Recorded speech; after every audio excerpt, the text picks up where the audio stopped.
Ladies and gentlemen, imagine a world where a single shot fired in a quiet European city could ignite flames that consumed the entire globe. Imagine a time when the collapse of banks and the desperation of hungry families gave rise to leaders whose ambitions tore continents apart. These were not mere wars, they were storms that reshaped humanity itself.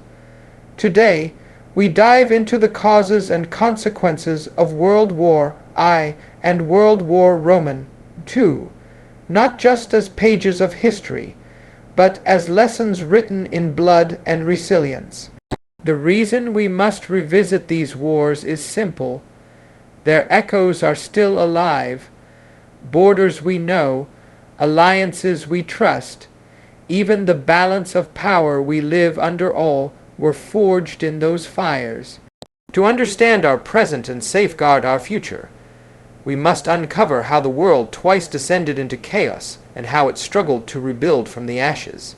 Let us begin with the first chapter, the spark and the powder keg that set the world aflame. When we speak of World War I and World War II, we often remember the battles, the leaders, and the devastation. But wars of such magnitude do not erupt overnight. They are born of decades of tension, mistrust, and ambition. Both wars can be traced back to a powder keg, a buildup of unresolved rivalries, political instability, and global ambitions that only needed a spark to explode. In the case of World War I, that spark was the assassination of Archduke Franz Ferdinand of Austria, Hungary in June 1914. On the surface, it seemed like a tragic but localized event, yet beneath it lay a continent loaded with gunpowder. Europe had become a web of alliances, the triple alliance of Germany, Austria, Hungary, and Italy on one side, and the triple entente of France, Britain, and Russia on the other. Nationalism was surging, militaries were growing stronger, and colonial competition had poisoned relationships between great powers. The Balkans, often described as the powder keg of Europe, was already a region of instability where empires clashed with rising nationalist movements. Thus, what should have been a regional conflict spiraled into a world war because nations were bound by treaties, fear, and pride. Fast forward just 2 decades, and the world found itself on the brink again, this time plunging into World War II. But the powder keg looked different. The spark here was not a single assassination, but rather the aggressive expansionism of dictators like Adolf Hitler, Benito Mussolini, and militarist Japan. The Treaty of Versailles, which ended World War I, had left Germany humiliated, stripped of territory, and suffocated economically. This bitterness, combined with the global Great Depression, created the perfect environment for extremist ideologies to flourish. Hitler's rise to power was not accidental. It was the product of a desperate nation searching for hope, pride, and someone to blame. The powder keg of the 1930s was built from broken promises and unchecked ambition. Japan sought dominance in Asia, Italy in Africa, and Germany in Europe. The international community, weary from the horrors of World War I, chose appeasement, allowing aggression in hopes of avoiding another conflict. But appeasement only fueled the fire. The invasion of Poland in 1939 was the match that lit the fuse, and once again, the world was set ablaze. The lesson from these sparks and powder kegs is clear. Wars are not born in a moment. They grow silently in the shadows of unresolved disputes, in the arrogance of unchecked power, and in the silence of those who look away. What seems like a single spark, an assassination in Sarajevo, a march into Poland, is only the trigger. The real cause lies in the years of rivalry, resentment, and reckless ambition that load the powder keg. And so, as we look back at the origins of the two deadliest conflicts in human history, we realize that the greatest danger is not the spark itself, but the pile of explosives we allow to build around us. If the spark ignited the wars, then alliances were the chains that pulled nation after nation into the inferno. Neither World War I nor World War Roman II began as a conflict that was destined to consume the entire globe. Yet both transformed into worldwide catastrophes because nations were tied together through treaties, promises, and obligations, a global web that turned local disputes into universal struggles. In World War I, the system of alliances was meant to preserve peace, but it achieved the opposite. Before 1914, European powers believed that binding themselves to mutual defense pacts would deter aggression. Germany, Austria, Hungary, and Italy stood together in the Triple Alliance, while France, Russia, and Britain countered with the Triple Entente. On paper, it was a balance of power. In practice, it was a loaded gun. When Archduke Franz Ferdinand was assassinated, Hungary declared war on Serbia. Serbia was protected by Russia, and Germany in turn supported Hungary. France and Britain were pulled in to back their Russian ally. Within weeks, a regional conflict in the Balkans had engulfed almost every great power in Europe. And because these nations ruled colonies on every continent, the war spread beyond Europe's borders. Soldiers from Africa, India, Canada, Australia, and beyond were drawn into a conflict they had not started, fighting for empires thousands of miles away. The alliances that were supposed to guarantee stability instead guaranteed escalation. Now, turn to World War Roman II, and we see a similar but more complex pattern.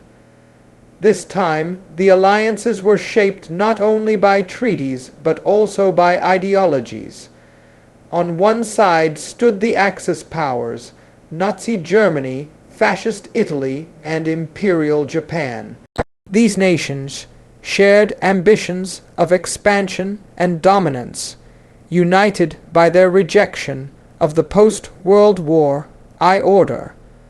On the other side rose the Allied powers, an initially reluctant coalition of Britain, France, and later the Soviet Union, the United States, and China.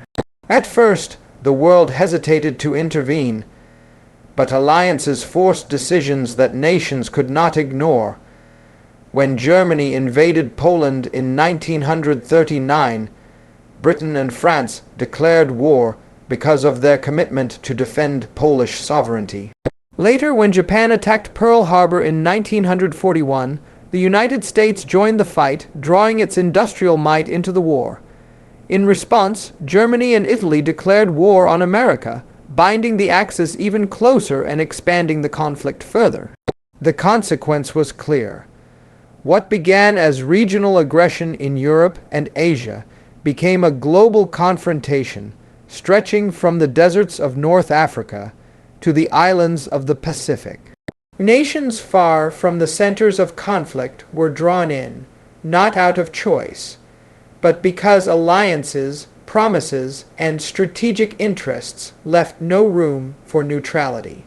The global web of alliances reveals a sobering truth. In a world where nations are interconnected, conflict in one region can quickly ignite the entire planet. What may seem like a distant quarrel is never truly distant, because treaties, trade, and strategic interests tie the fates of nations together. This was the tragedy of the world wars. A conflict that could have remained local became universal, not simply because of aggression, but because of the promises and obligations nations had woven around themselves. If the First World War was sparked by alliances and rivalries, then the Second was fueled by something even more dangerous, the rise of extremism. Wars are not only fought with guns and tanks, they are also born in the minds of people. And in the years between World War I and World War II, desperation, anger, and hopelessness created fertile ground for extremist ideologies to take root. The seeds were planted by the Treaty of Versailles in 1919. Germany was left humiliated, forced to accept blame for the war, stripped of territory, and burdened with crushing reparations.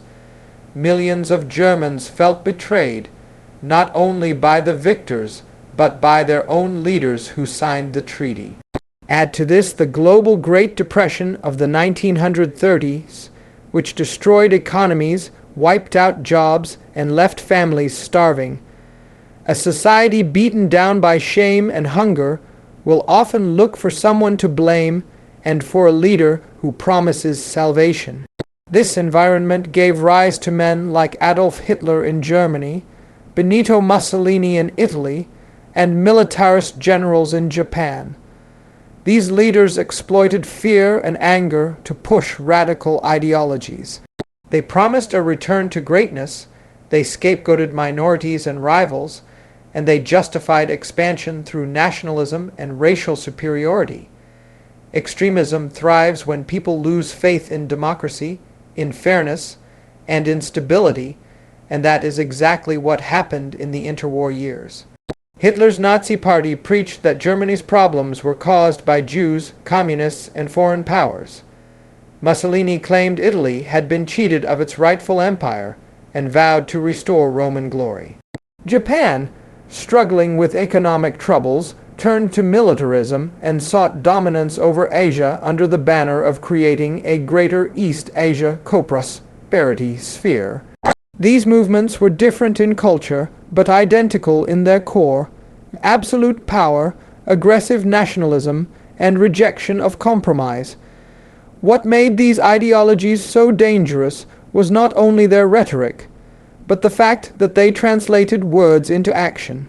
Hitler rebuilt the German military in defiance of the Versailles Treaty.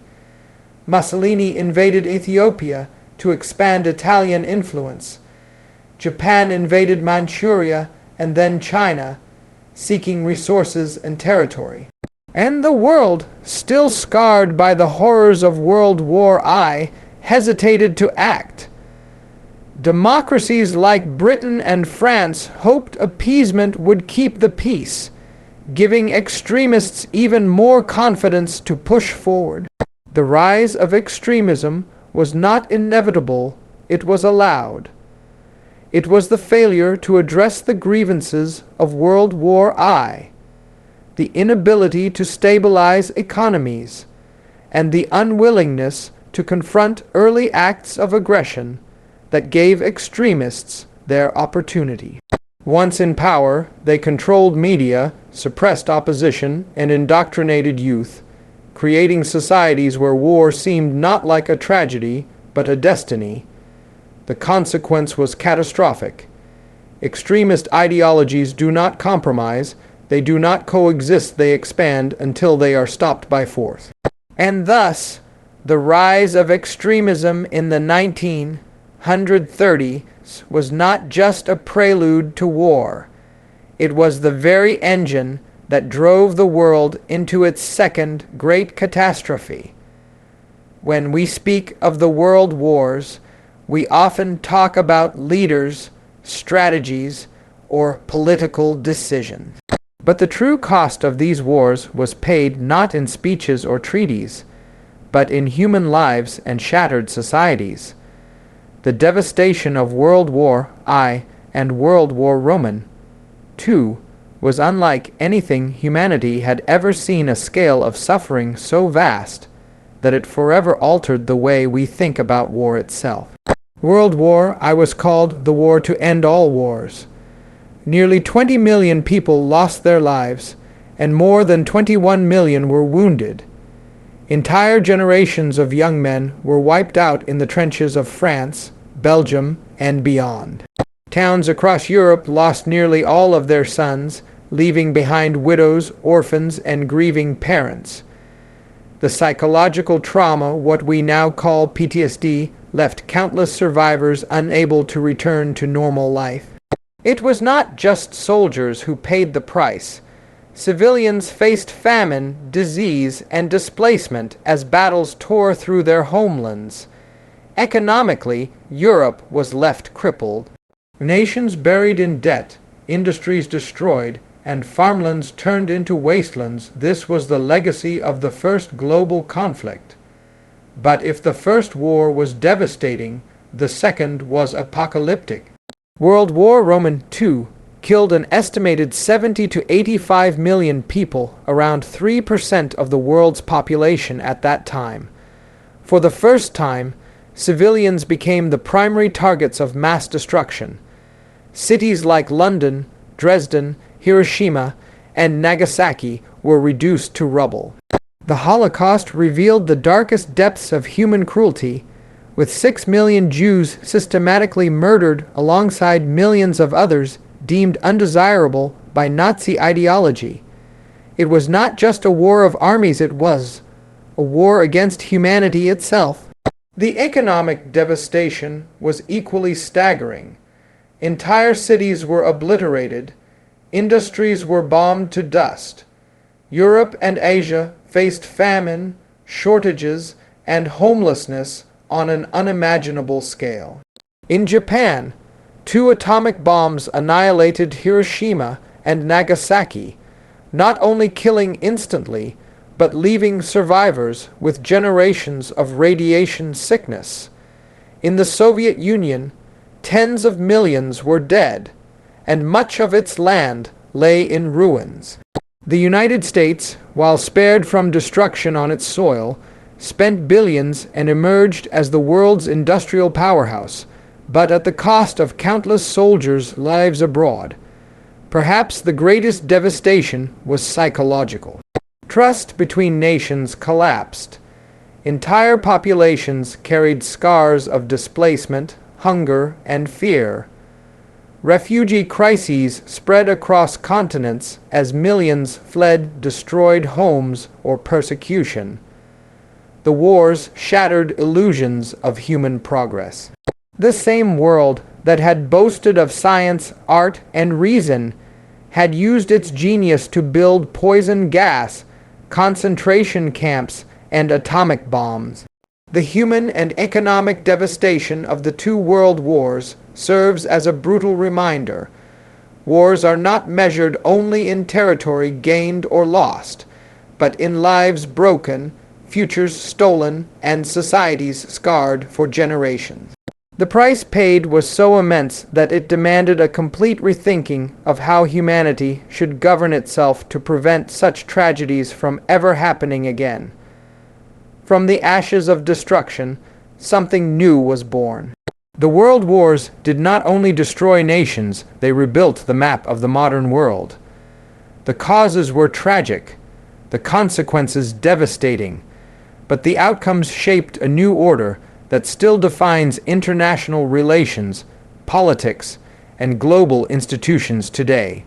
After World War I, leaders promised never again. The League of Nations was created as the first attempt at a global peacekeeping body designed to prevent conflicts through diplomacy and collective security. Though it ultimately failed, its existence marked the beginning of a new idea, that peace must be a shared responsibility of nations. The old empires Austro-Hungarian, Ottoman, German, and Russian collapsed, giving birth to new states across Europe and the Middle East. Borders were redrawn, sometimes with little regard for cultural or ethnic realities, planting seeds of future conflict. Economically, the United States began to rise as a global financial power, while Europe struggled to recover. The world had changed, but it was fragile, unbalanced, and incomplete. After World War II, however, the world order was transformed on a much deeper level. This time, the victors understood that rebuilding was as important as defeating the enemy. Thus, institutions were created that remain central even today. The United Nations was founded in 1945, replacing the failed League with a stronger, more structured body aimed at preventing future wars through cooperation, dialogue, and peacekeeping missions. Unlike its predecessor, the UN had the backing of major world powers, giving it credibility and influence. Economically, the devastation of Europe and Asia gave rise to massive reconstruction efforts. The Marshall Plan, led by the United States, poured billions into rebuilding European economies, ensuring not only recovery, but also alignment with democratic and capitalist systems. This was not simply aid, it was the foundation of a new global balance. Meanwhile, institutions like the International Monetary Fund, IMF, and the World Bank were established to stabilize currencies, fund development, and prevent the kind of economic collapse that had fueled extremism in the 1930s. But perhaps the most defining feature of the post-World War Roman II order was the emergence of the Cold War.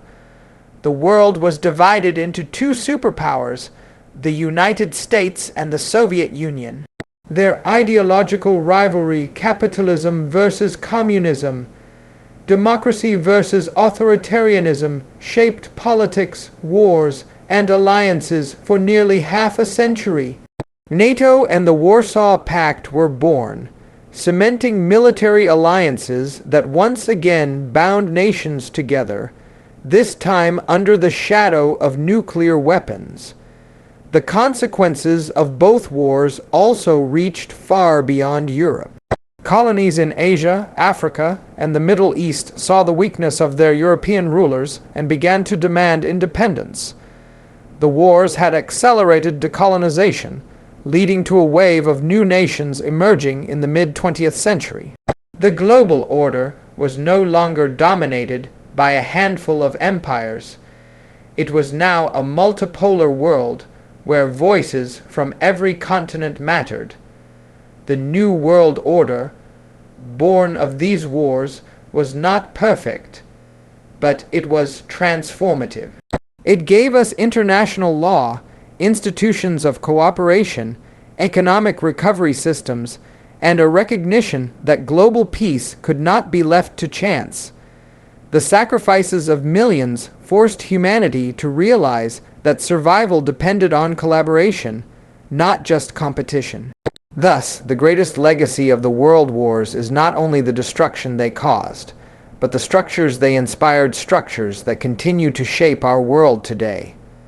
Ladies and gentlemen, as we have journeyed through the causes and consequences of the two greatest wars in history, one truth becomes painfully clear. These conflicts were not accidents of fate.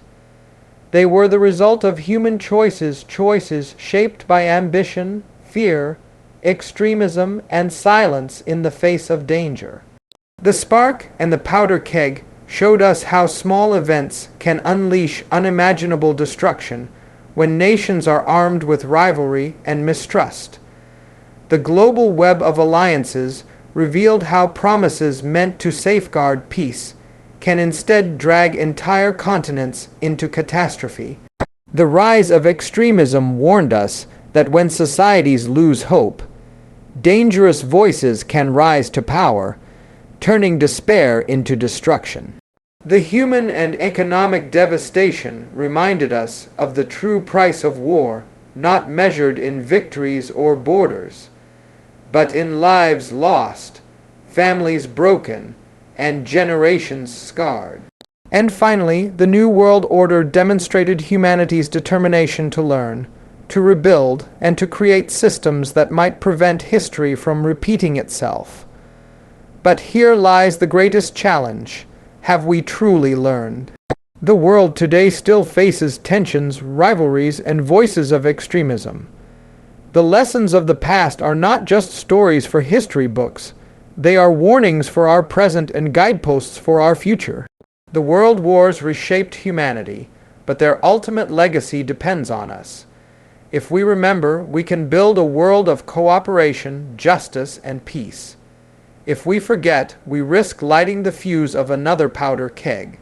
Let us, then, honor the sacrifices of those who came before us not only with remembrance, but with resolve to ensure that the tragedies of the past remain lessons, not predictions.